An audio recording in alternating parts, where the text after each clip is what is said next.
Hi friends, welcome back to PF information Telugu.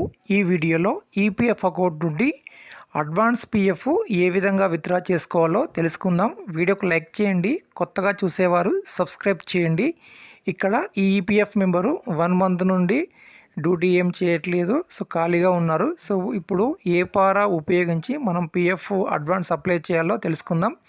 అలానే మీలో ఎవరైనా పిఎఫ్ విత్డ్రాల్ కావాలంటే నా యొక్క వాట్సాప్ నంబరు వీడియో కింద ఉంటుంది, అక్కడ నుండి మీరు కాంటాక్ట్ అవ్వచ్చు. సో ఇక్కడ నేను ముందుగా పిఎఫ్ అకౌంట్లోకి లాగిన్ అయ్యి మీకు అక్కడ నుండి అయితే ఎక్స్ప్లెయిన్ చేస్తాను. ఓకే ఫ్రెండ్స్, ఇక్కడ నేను EPF member home page open చేశాను. ఇక్కడ UAN number, password, captcha code enter చేసి సైన్ ఇన్ పైన క్లిక్ చేసినట్లయితే మనకు 1 టైం ఓటీపీ అనేది వస్తుంది. ఇప్పుడు ఈ విధంగా ఓటీపీ వస్తుంది. ఓటీపీ ఎంటర్ చేసి క్యాప్చా కోడ్ ఎంటర్ చేసి సబ్మిట్ చేసినట్లయితే పిఎఫ్ అకౌంట్లోకి లాగిన్ అవ్వడం జరుగుతుంది. ఈ విధంగా లోడింగ్ తీసుకుంటుంది. ఓకే ఫ్రెండ్స్, ఇప్పుడు ఈ విధంగా మనము ఈపీఎఫ్ అకౌంట్లోకి లాగిన్ అవ్వడం జరుగుతుంది. తర్వాత ఇక్కడ మనకు ఆన్లైన్ సర్వీస్ అనేది కనిపిస్తుంది కదా, సో దీనిపైన క్లిక్ చేయాలి. సో ఇప్పుడు నేను చూపించినటువంటి రీజను, ఎవరైతే 1 మంత్ నుండి డ్యూటీ చేయకుండా ఉంటే వాళ్ళకు మాత్రమే ఈ పారా ద్వారా పిఎఫ్ను అప్లై చేయడానికి అవుతుంది. సో ఇక్కడ ఆన్లైన్ సర్వీస్ పైన క్లిక్ చేసినట్లయితే ఫస్ట్ ఆప్షన్ మనకి ఇక్కడ ఫామ్ 19 10D 10C అనేది కనిపిస్తూ ఉంటుంది. సో దీని మీద మనము క్లిక్ చేయాలి. క్లిక్ చేస్తే నెక్స్ట్ మనకి ఇక్కడ నుండి బ్యాంక్ పేజ్ ఓపెన్ అవుతుంది. బ్యాంక్ అకౌంట్ ఎంటర్ చేసి వెరిఫై చేయమని అడుగుతుంది. సో ఇక్కడ నేను క్లిక్ చేసి చూపిస్తాను. ఓకే ఫ్రెండ్స్, ఇప్పుడు ఇలా ఓపెన్ అవుతుంది. ఇక్కడ మీకు మీ యొక్క బ్యాంక్ ఐఎఫ్సి కోడ్, అలానే బ్రాంచ్, ఇవన్నీ డీటెయిల్స్ కనిపిస్తాయి ఇక్కడ. తర్వాత ఇక్కడ మీకు వెరిఫై అని కనిపిస్తుంది కదా ఆప్షను. ఈ వెరిఫై దగ్గర బ్యాంక్ అకౌంట్ మీరు ఇక్కడ ఎంటర్ చేసి వెరిఫై మీద క్లిక్ చేయాలి. ఇప్పుడు నేను వీరికి సంబంధించిన బ్యాంక్ అకౌంట్ ఎంటర్ చేసి వెరిఫై చేస్తాను. నెక్స్ట్ ఈ విధంగా బ్యాంక్ అకౌంట్ వెరిఫై జరుగుతుంది. తర్వాత ఇక్కడ మనకు కింద ఆప్షన్ కనిపిస్తుంది, proceed for online claim. So దీనిపైన క్లిక్ చేస్తే ఇప్పుడు మనకు ఆన్లైన్ ఆప్షన్స్ అవి ఓపెన్ అవుతాయి. నెక్స్ట్ ఈ విధంగా ఓపెన్ అవుతుంది. ఇక్కడ మీ యొక్క బేసిక్ డీటెయిల్స్ కనిపిస్తాయి. ఫస్ట్ కొంచెం కిందికి స్క్రోల్ డౌన్ చేస్తే ఇక్కడ మీకు ఐ వాంట్ అప్లై ఫర్ అనే ఆప్షను కనిపిస్తూ ఉంటుంది. సో ఇక్కడ క్లిక్ చేసినట్లయితే మనకు ఈ విధంగా ఓపెన్ అవుతుంది. సో ఇక్కడ నేను వీరికి ఫామ్ 31 ద్వారా అడ్వాన్స్ పిఎఫ్ని అయితే అప్లై చేయబోతున్నాను. వీరు 1 మంత్ కంటే ఎక్కువగా ఖాళీగా ఉంటున్నారు కాబట్టి. సో అడ్వాన్స్ మీద క్లిక్ చేస్తాను. క్లిక్ చేసిన తర్వాత మళ్ళీ మనకు లోడింగ్ అయితే తీసుకుంటుంది. ఇప్పుడు ఈ విధంగా మనకు ఓపెన్ అవుతుంది. ఫస్ట్ ఇక్కడ మనకు సెలెక్ట్ సర్వీస్ అనే ఆప్షన్ అనేది కనిపిస్తుంది. చూడండి, ఫామ్ 31 అడ్వాన్స్ కిందే ఫస్ట్ ఏం కనిపిస్తుంది, సెలెక్ట్ సర్వీస్. సర్వీస్ అంటే మీ యొక్క పిఎఫ్ మెంబర్ ఐడిని మీరు సెలెక్ట్ చేసుకోవాలి.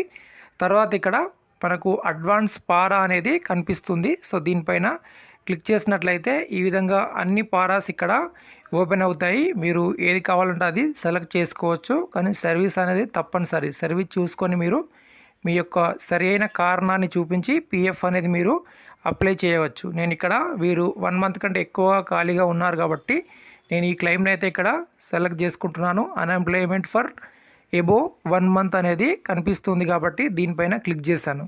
క్లిక్ చేసిన తర్వాత ఇక్కడ మీరు ఏం చేస్తారు, రిక్వెస్టెడ్ అమౌంట్, ఇక్కడ మీరు అమౌంట్ ఎంటర్ చేయండి. మీ యొక్క పిఎఫ్ అమౌంట్ చూసి ఎంతైతే అమౌంట్ మీకు కావాలో ఆ అమౌంట్ ఇక్కడ మీరు ఎంటర్ చేసుకోండి. నెక్స్ట్ ఇక్కడ మీ యొక్క ఎంప్లాయీ అడ్రస్ అంటే ఇక్కడ ఏంటి, మీ అడ్రస్ని మీరు ఎంటర్ చేయండి. మీ యొక్క అడ్రస్సు, అలానే స్టేటు, ఏరియా, పిన్ కోడ్ ఇవన్నీ మీరు ఇక్కడ ఎంటర్ చేసేసుకోండి. నెక్స్ట్ ఇక్కడ బ్యాంకు పాస్బుక్ని మీరు స్కాన్ చేసుకొని అది నార్మల్ జేపీజీ ఫార్మాట్లో మనకు ఉండాలి. అది 100 నుండి 500 KB లోపు అయితే ఉండాలి. దాన్ని ఇక్కడ మనము అప్లోడ్ చేయాలి. ఓకే, ఇప్పుడు నేను ఇవన్నీ ఫామ్ ఫిలప్ చేసి మీకు చూపిస్తాను, క్లియర్గా ఉంటుంది. ఓకే ఫ్రెండ్స్, ఇప్పుడు నేను అప్లికేషన్ ఫామ్ ఫిల్ చేశాను. సో ఇక్కడ రిక్వెస్టెడ్ అమౌంట్ ఇక్కడ ఎంటర్ చేశాను. నెక్స్ట్ ఇక్కడ అడ్రస్ ఎంటర్ చేశాను. ఎంటర్ చేసిన తర్వాత నెక్స్ట్ ఇక్కడ బ్యాంక్ పాస్బుక్ని మనము అప్లోడ్ చేసేసాము. అప్లోడ్ చేసిన తర్వాత ఒకసారి మీరు ఇక్కడ క్లిక్ చేసి చూడండి కరెక్ట్గా ఉందా లేదా. ఇక్కడ ఏ ఒక్క చిన్న పొరపాటు చేసినా పిఎఫ్ క్లెయిమ్ అనేది రిజెక్ట్ అవుతుంది. ఒకసారి రిజెక్ట్ అయిందంటే మల్టిపుల్ టైమ్స్ రిజెక్ట్ అయ్యేదానికి అవకాశం ఉంటుంది. అది కొంచెం మీరు జాగ్రత్తగా చూసుకొని అప్లై చేయండి. నెక్స్ట్ ఇక్కడ మనకు ఒక చెక్ బాక్స్ అనేది కనిపిస్తూ ఉంది. సో దీనిపైన క్లిక్ చేయండి. క్లిక్ చేసి ఇక్కడ మీకు గెట్ ఓటీపీ ఆప్షన్ కనిపిస్తుంది. ఆధార్ ఓటీపీ అనేది వస్తుంది. సో దీనిపైన క్లిక్ చేయండి. క్లిక్ చేస్తే పిఎఫ్కు లింక్ ఉన్నటువంటి మొబైల్ నెంబర్కి ఓటీపీ వస్తుంది. ఆ ఓటీపీని మీరు ఇక్కడ ఎంటర్ చేసి సబ్మిట్ చేస్తారు.